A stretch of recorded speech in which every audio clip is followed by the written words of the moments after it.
Hello मेरे प्यारे दोस्तों, कैसे हैं आप सभी। आशा है मुझे आप सभी अच्छे होंगे, ठीक होंगे। आज मैं आप लोगों को बताने वाली हूँ क्वेश्चन नंबर 5। से मैं आप लोगों को आगे भी बताऊंगी।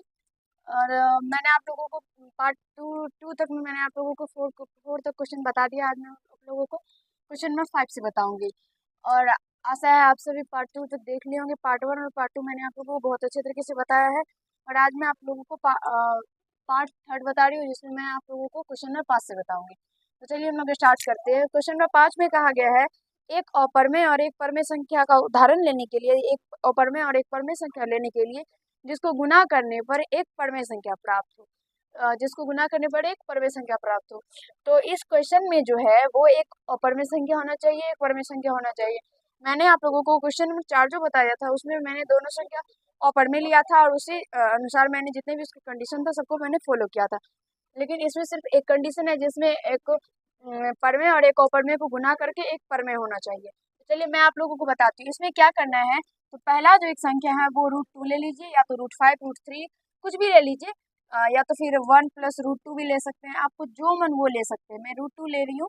और दूसरा जो है, यानी ये अपरमेय हो गया, और ये परमेय में जो है वो आप 0 ही ले सकते हैं केवल, क्योंकि कोई भी अपरमेय संख्या के साथ केवल और केवल 0 को ही गुना करने पर जो है वो एक परमेय संख्या आ सकता है। वरना आप कोई भी परमेय संख्या को अपरमेय संख्या के साथ अगर गुना करेंगे तो वो अपरमेय ही आएगा।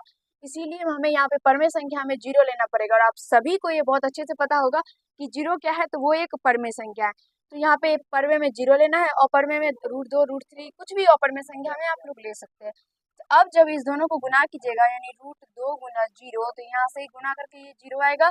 और 0 जो है वो एक परिमेय संख्या है। ये आप सभी को पता है, मैंने उधर भी बताया है।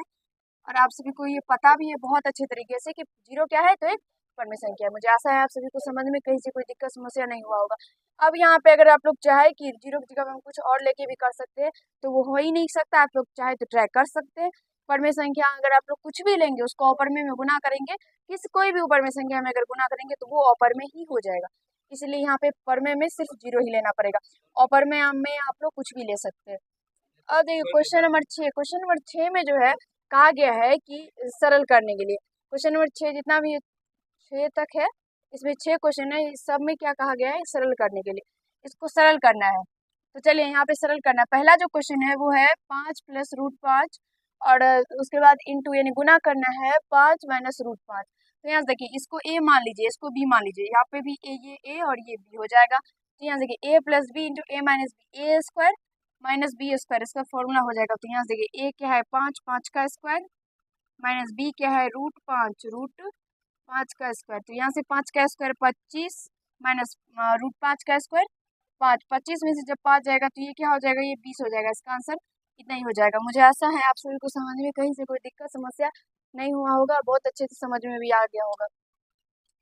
अब देखिए क्वेश्चन नंबर 6 का दूसरा देखिए, इसमें है दूसरा क्वेश्चन है 5 + √7 × 2 + √5। तो इसको हमें सॉल्व करना है। तो इसमें जो है ये सूत्र की मदद से हम लोग कर लिए। इसमें कोई भी सूत्र नहीं लग रहा है, एक सूत्र लग रहा है लेकिन उस सूत्र की मदद से बहुत बड़ा हो जाएगा। इसलिए जो सेकेंड में हो जाए काम वही करेंगे हम लोग।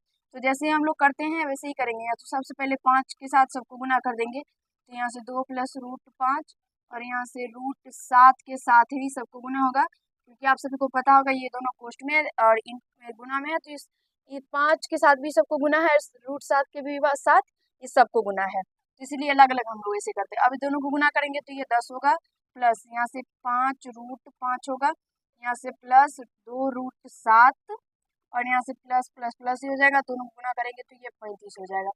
और इसका आंसर इतना ही हो जाएगा। मुझे आशा है आप सभी को समझने में कहीं से कोई दिक्कत समस्या नहीं हुआ होगा, बहुत अच्छे तरीके से समझ में आ गया होगा। इसका आंसर इतना ही हो जाएगा।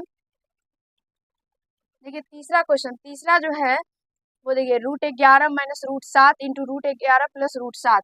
तो इसको a मान के इसको b, इसको a और ये भी b हो जाएगा। तो यहाँ से a² प्लस माइनस b² का फॉर्मूला लग रहा है। तो a क्या है √11 का स्क्वायर हो जाएगा, माइनस √7 है b, तो इसका स्क्वायर हो जाएगा। √11 का जो स्क्वायर कीजिएगा तो ये 11 हो जाएगा, माइनस √7 का तो ये 7 हो जाएगा।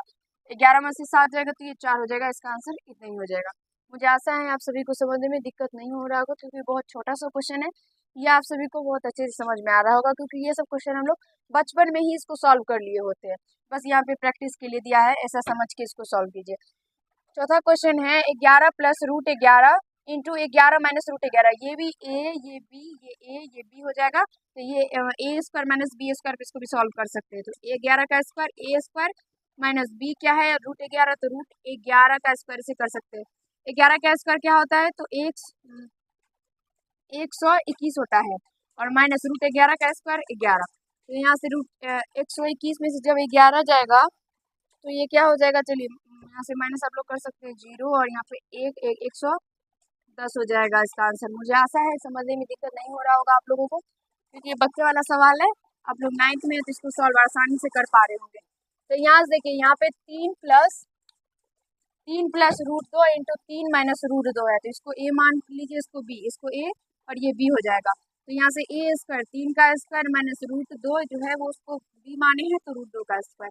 3 का स्क्वायर 9 हो जाएगा, रूट 2 का स्क्वायर 2 हो जाएगा। 9 में से जब 2 जाएगा तो 7 हो जाएगा, इसका आंसर यही हो जाएगा। मुझे आशा है समझ में आ रहा होगा आप लोगों को। क्वेश्चन नंबर 6 देखिए, यहाँ पे रूट 3 प्लस रूट 7 का होल स्क्वायर है। तो यहाँ ये जो है ए स्क्वायर प्लस बी स्क्वायर, तो इसको ये ए स्क्वायर सॉरी ए प्लस बी का होल स्क्वायर पे ये टूटेगा। तो ऐसे देखिए, ये स्क्वायर से हम लोग सॉल्व कर सकते हैं ए प्लस बी का होल स्क्वायर। तो यहाँ देखिए रूट 3 का स्क्वायर, क्योंकि इसको ए माने हैं, इसको बी माने हैं, तो रूट 3 का स्क्वायर प्लस रूट 7 का square A square plus B square plus 2ab। तो 2 गुना ए है रूट 3 गुना बी है रूट 7। तो यहाँ से रूट 3 का स्क्वायर 3 प्लस रूट 7 का स्क्वायर 7, प्लस यहाँ से देखिए इसको जब गुना करेंगे तो ये हो जाएगा 2 रूट 21। जब इस दोनों को जोड़ दीजिए 10 प्लस 2 रूट 21, इसका आंसर हो जाएगा। मुझे आशा है समझने में दिक्कत नहीं हो रहा होगा। चाहे तो आप लोग यहाँ से 2 कॉमन भी ले सकते हैं, और उसके बाद यहाँ पे 5 प्लस रूट 21 भी बच जाएगा। अगर आंसर में कॉमन लेके हो तो आप लोग कॉमन भी ले सकते हैं, नहीं तो इसका ये भी आंसर सही है। और मुझे आशा है 6 नंबर क्वेश्चन समझने में आप लोगों को कहीं से कोई दिक्कत नहीं हुआ होगा। देखिए क्वेश्चन नंबर 7, क्वेश्चन नंबर 7 जो है इसमें भी कहा गया है हम लोगों को सरल करने के लिए। तो चलिए इसको भी हम लोग सरल करते हैं। तो यहाँ पे है पहला क्वेश्चन 5 रूट 2 प्लस 4 रूट 2। मैं आप लोगों को क्वेश्चन शुरू करने से पहले ये बता देती हूँ। देखिए अगर बीच में प्लस रहता है या तो फिर माइनस रहता है, तो जो रूट में जो भी संख्या है वो दोनों रूट का जो संख्या है वो बराबर होना चाहिए। जैसे कि यहाँ पे रूट 2 है तो यहाँ भी रूट 2 ही होना चाहिए। रूट 2 है यहाँ पे तब ठीक है, तब ये दोनों जुड़ जाएगा। अगर अलग अलग होता, जैसे कि यहाँ पे रूट 2 है तो यहाँ पे अगर रूट 3 होता तब ये इसको हम लोग नहीं जोड़ पाते, इसका आंसर जो है यही हो जाता। लेकिन यहाँ भी रूट 2 है, यहाँ भी रूट 2 है, तो ये दोनों आपस में जुड़ जाएगा। तो यहाँ से 9 रूट 2 इसका आंसर हो जाएगा। मुझे आशा है समझ में आप लोगों को आ गया होगा। दूसरा जो क्वेश्चन है वो है 3 रूट 7 प्लस 2 रूट 7। यहाँ भी रूट 7 है, यहाँ भी रूट 7 है, दोनों समान है, तो ये जुड़ जाएगा। तो यहाँ से ये 5 रूट 7 हो जाएगा, इसका आंसर यही हो जाएगा। अब आशा है आप सभी को समझ में आ रहा होगा। अब देखिए तीसरा जो क्वेश्चन है वो है 8 रूट 3 माइनस 5 रूट 3। तो यहाँ देखिए 8 रूट 3 माइनस 5 रूट 3, माइनस है दोनों घट जाएगा, क्योंकि रूट में जो संख्या है वो दोनों बराबर है। अगर बीच में प्लस है हो रहता है या माइनस रहता है, तब रूट वाला जो संख्या है वो सेम होना चाहिए। गुना भाग में कुछ भी हो सकता है, उसको हम वैसे ही सॉल्व कर सकते हैं। यहाँ से 8 में से 5 जाएगा तो 3 हो जाएगा, यहाँ से रूट 3 हो जाएगा, इसका आंसर यही हो जाएगा। चौथा क्वेश्चन है 4 root 7 plus 5 root 7 minus 3 root 7। तो यहाँ देखिए सबसे पहले क्या करेंगे, हम लोग जो प्लस में संख्या उसको जोड़ देते हैं, माइनस में संख्या को घटा देंगे। तो यहाँ देखिए दोनों को जोड़ देंगे तो 9 रूट 7 माइनस 3 रूट 7। तो यहाँ से जो घटेगा तो ये क्या हो जाएगा 6 रूट 7, और इसका आंसर यही हो जाएगा। ये बच्चा वाला सवाल तो हम लोग बचपन में ही सीखते हैं, और मुझे आशा है आप सभी को समझने में कहीं से कोई दिक्कत कठिनाई समस्या नहीं हो रहा होगा, आप लोगों को वैसे समझ में आ गया होगा क्वेश्चन नंबर 7 तक। अगले वीडियो में हम लोग क्वेश्चन नंबर 8 से करेंगे। अगर वीडियो अच्छा लगा हो तो लाइक कर दीजिएगा, कैसा लगा कमेंट कीजिएगा, यदि चैनल पर नए हो तो सब्सक्राइब कर लीजिएगा। धन्यवाद।